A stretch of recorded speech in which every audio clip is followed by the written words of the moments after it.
My girlfriend told me she loves me but is not in love with me anymore.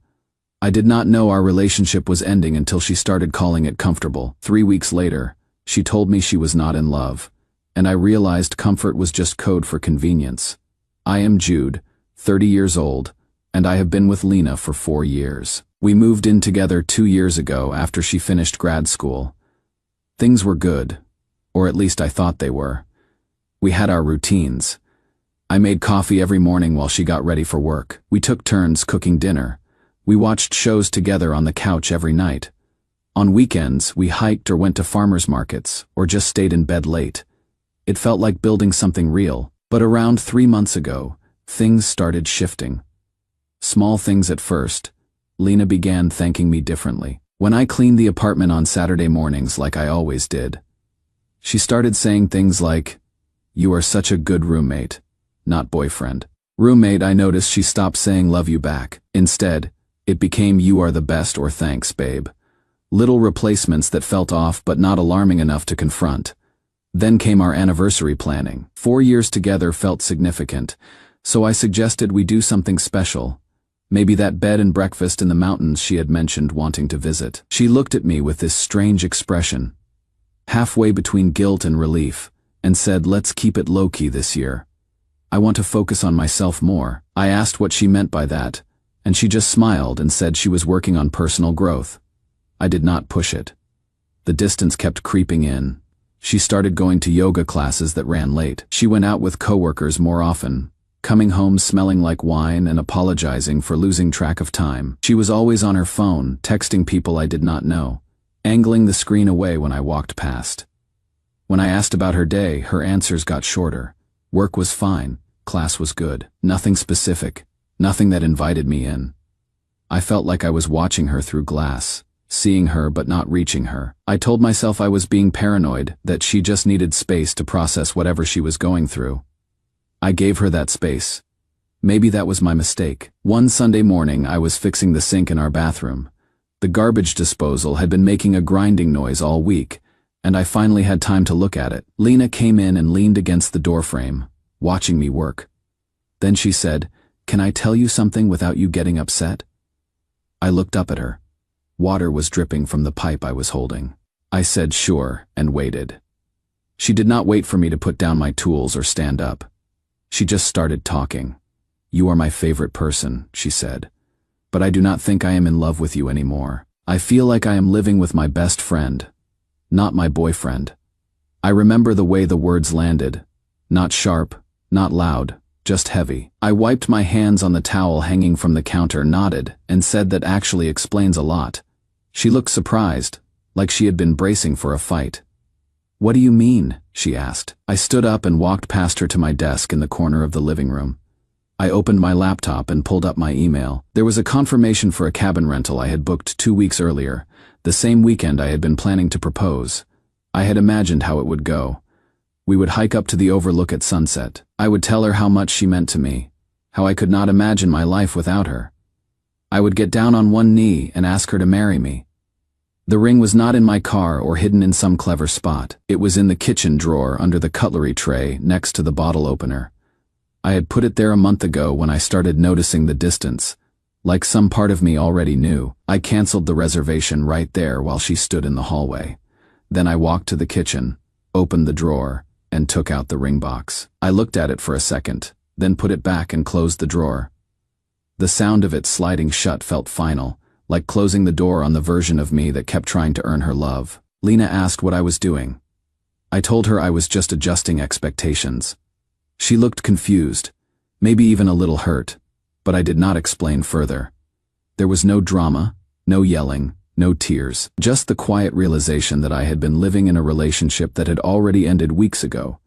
Later that week, Lena was on the phone with one of her friends. I was in the other room, folding laundry, and I could hear her through the open door. She had the call on speaker while she was doing her nails. Her friend asked how I took the news. "He took it so well," Lena said. "It is kind of crazy. I thought he would cry or something." Her friend laughed. "Maybe he never loved you that much to begin with." Lena laughed too. It was this awkward, nervous kind of laugh. The kind you make when you are not sure if something is funny or insulting. I heard it, and something inside me just clicked off. Whatever attachment I still had, whatever hope I was holding on to that maybe we could fix things, it disappeared in that moment. I finished folding the laundry and started making changes, not loud ones, not dramatic ones, just practical ones. That night, I stopped making coffee for both of us in the morning. I made one cup, for me. When she asked where hers was the next day, I said I figured she could make her own since we were just roommates now. She looked annoyed but did not argue. Over the next few days, I went through our shared expenses and created a spreadsheet. I split everything down the middle: rent, utilities, internet, groceries. I canceled the subscriptions we shared: streaming services, meal kits, the joint gym membership. I sent her the breakdown and told her we should each handle our own accounts moving forward. She called me petty. I told her I was just being accurate. Update 1: Thank you to everyone who commented. I did not expect this to get so much attention. A lot of you told me to leave immediately, and I understand why you think that. But it is not that simple. We have a lease until March, and breaking it early would cost both of us thousands of dollars. Neither of us can afford right now. So I am staying. But on my terms. Since I posted, things have continued to shift. I reorganized the apartment to make it clear we are living separate lives. I moved my clothes out of our shared closet and into the guest room. I took my books off the shared shelf and put them in my space. I even rearranged the living room, so the couch faces a different direction. Lena noticed immediately. "Why are you acting weird?" she asked one night. "I am not acting weird," I said. "I am just treating us the way you described. Best friends who live together." She stared at me for a long time, then said I was being petty. I did not respond. There was nothing to say. She made her choice. I am making mine. A few days after I posted, Lena's sister Tess stopped by. Tess and I have always gotten along. She is 3 years older than Lena, more grounded, less focused on appearances. She brought over some boxes. Lena had left at their parents' house and stayed for coffee. We sat at the kitchen table, and Tess asked how I was holding up. I told her I was fine, just adjusting. She looked at me with this expression I could not quite read, somewhere between sympathy and guilt. "Can I tell you something?" she said, off the record. I nodded. "Lena found the ring," Tess said. "Months ago, she was looking for batteries in the kitchen drawer and saw the box. She opened it. She panicked. I felt my stomach drop." "How long ago?" "Around Christmas," Tess said. "She called me freaking out, saying she did not know what to do. She was not ready to get married, but she did not want to lose you either. So she decided to have that conversation before you could ask. It was not honesty. It was damage control." I sat there processing that. The timeline made sense now. The distance started right after the holidays. The weird comments about focusing on herself, the way she seemed relieved when I did not fight her on it. "Why are you telling me this?" I asked. "Because you deserve to know," Tess said. "And because I think she is handling this horribly. She does not get to have it both ways." I thanked Tess for telling me. After she left, I sat in the kitchen for a long time, staring at the drawer where the ring was hidden. I thought about all the times Lena had asked me what I was thinking, and I had said nothing because I did not want to seem needy or insecure. I thought about all the effort I put into making her happy and how somewhere along the way it stopped being about us and became about keeping her comfortable. That night, I took the ring box out of the drawer. I did not open it. I just looked at it, then put it in my desk drawer instead, out of her space into mine. Lena's birthday was coming up the following week every year. I planned something special.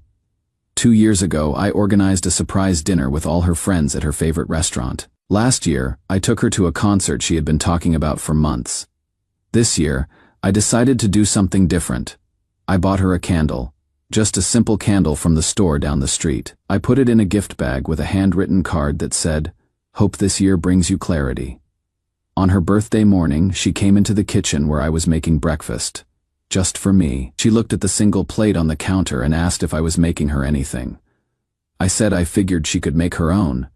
She looked hurt, but I kept my face neutral. Later that day, she opened the gift I left on the table. She stared at the candle for a long time, then read the card. When she looked up, her eyes were wet. "This is it," she said. "This is all I get." I told her it seemed appropriate given the circumstances. She called me cruel. I told her I was just being honest. Since I was not planning anything, Lena decided to organize her own birthday party. She invited a bunch of her friends over to the apartment that Saturday night. I stayed because it is my apartment too, but I kept to myself. I sat in the corner with a drink and watched everyone celebrate. Around midnight, when everyone was drunk and loud, one of her friends, a girl named Maya who I had never liked, said something that cut through the noise. "You totally told us you were scared he was going to propose," Maya said, laughing. "Remember? You were like freaking out about it." The room went quiet. I looked up from my drink. Lena's face went pale. She tried to laugh it off, saying Maya was drunk and confused. But Maya kept going, oblivious. "No, I remember," Maya said. "You said you found the ring and did not know how to tell him you were not ready. Oh my God, that was so stressful for you." I finished my drink, stood up, and walked to my room. I heard Lena calling after me, but I did not turn around. I had the confirmation I needed. Not that I did not already know, but hearing it out loud in front of all her friends was different. The next morning, I woke up to notifications on my phone. Lena had posted something on Instagram the night before, after I went to bed. It was a photo of her blowing out candles with a caption that said, "Sometimes love changes form, and that is okay." With a stars emoji, the comment section was chaos. People who knew us were asking what happened. Some were asking if we broke up. One person commented, "Wait, were you not living with your fiancé?" Another said, "This feels like a subpost. Are you okay?" By noon, she had deleted it. But the damage was done. Her carefully curated image of the mature, emotionally intelligent woman navigating a conscious uncoupling had cracked. People saw through it. Tess texted me later that day. Lena called her crying, saying she did not know why I was being so cold. Tess told me, she said, "You broke his heart before he even asked the question. What did you expect?" I did not respond to Tess. I did not need to. She already understood. Update 2: After the Instagram incident, Lena tried to act like nothing happened. She went back to her normal routine. Yoga classes, brunches with friends, acting like we were still the amicable roommates she had framed us as. But the cracks were showing. Her friends started distancing themselves. Some of them reached out to me privately, saying they had no idea she had been so cold about the whole thing. A few even apologized for taking her side initially. I kept my distance. I worked from home most days, so I stayed in my room with the door closed. When we crossed paths in the apartment, I was polite but brief. I did not engage in small talk. I did not ask about her day. I treated her exactly like a roommate I barely knew. She hated it. I could tell by the way she started finding excuses to be in the same room as me. She would sit on the couch when I was watching television, even though she had her own television in her room now. She would cook dinner and offer me some, even though I always declined. She was trying to get a reaction, any reaction, but I did not give her one. Then she got sick. It was just a bad cold, nothing serious. But she texted me from her room asking if I could pick up some medicine from the pharmacy. I was working at my desk when the message came through. I read it, then replied, "DoorDash delivers faster than I do, feel better soon." She did not respond. An hour later, I heard her on the phone with someone, probably her mom, complaining about how cold I had become. I put on my headphones and kept working. A few days later, Tess came by again. This time, she did not stay for coffee. She went straight to Lena's room and closed the door. I could hear them arguing through the walls. Tess's voice was sharp, cutting. She was not holding back. When Tess came out, she looked at me and shook her head. I asked if everything was okay. She said Lena finally admitted the truth to her. The whole truth. "She told me she did not want to marry you," Tess said. "But she did not want to lose you either. She wanted to keep you around without the commitment. She thought she could have it both ways." I nodded. That tracked with everything I had observed. Tess looked like she wanted to say more, but she just sighed and left. That night, Lena tried to talk to me. She came out of her room while I was making dinner and stood in the doorway of the kitchen. I could feel her watching me, but I did not look up. "Can we talk?" she said. I kept chopping vegetables. "About what?" "About us.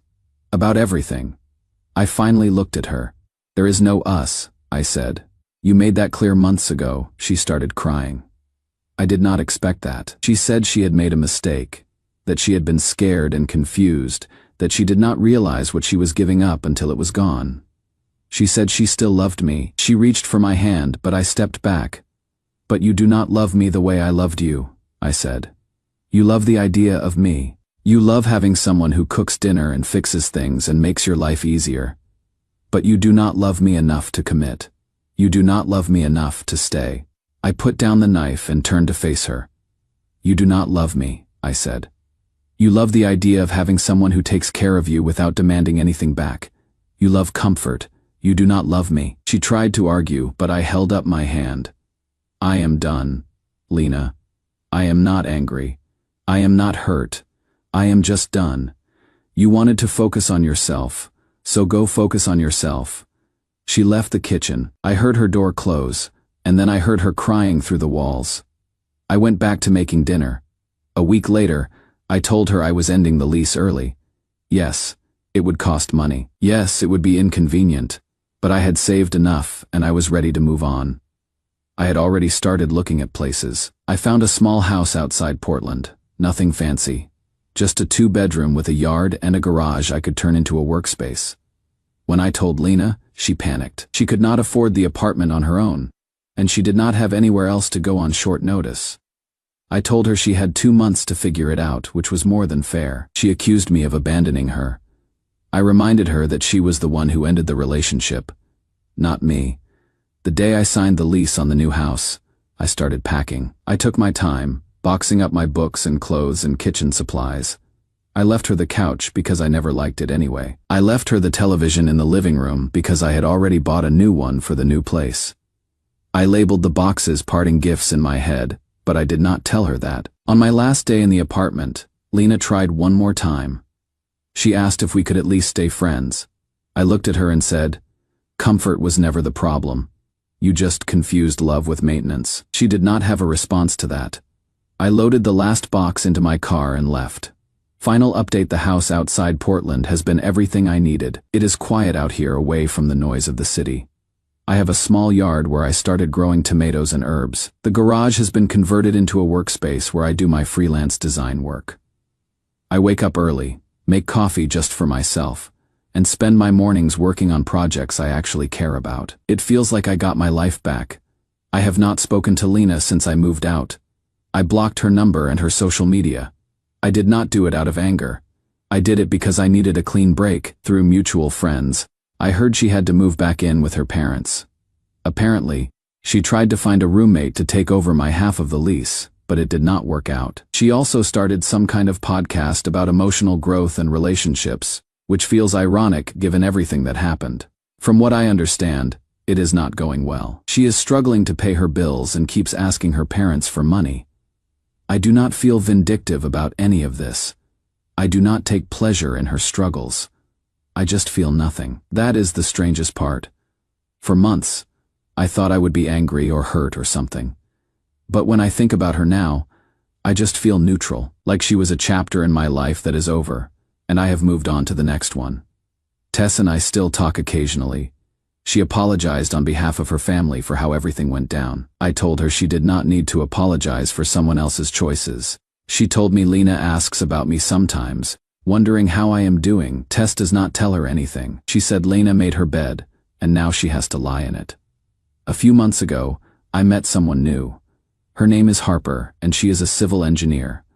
We met on a hiking trail near my house. I was out early one Saturday morning trying to clear my head, and she was sitting on a bench at the trailhead, adjusting her boots. We started talking about the trail, then about work, then about life in general. She mentioned she had recently gotten out of a long relationship that had felt more like a habit than a partnership. I told her I understood that feeling. She asked if I wanted to grab coffee after the hike. I said yes. We have been seeing each other for a few months now. It is different with Harper. She is direct. She says what she means. She says she is not interested in time games. I can see it in the way she acts. She is not looking for someone to maintain her life. She is looking for someone to build a life with. There is no guessing with her, no reading between lines, no wondering if she means what she says. It is refreshing in a way I did not know I needed.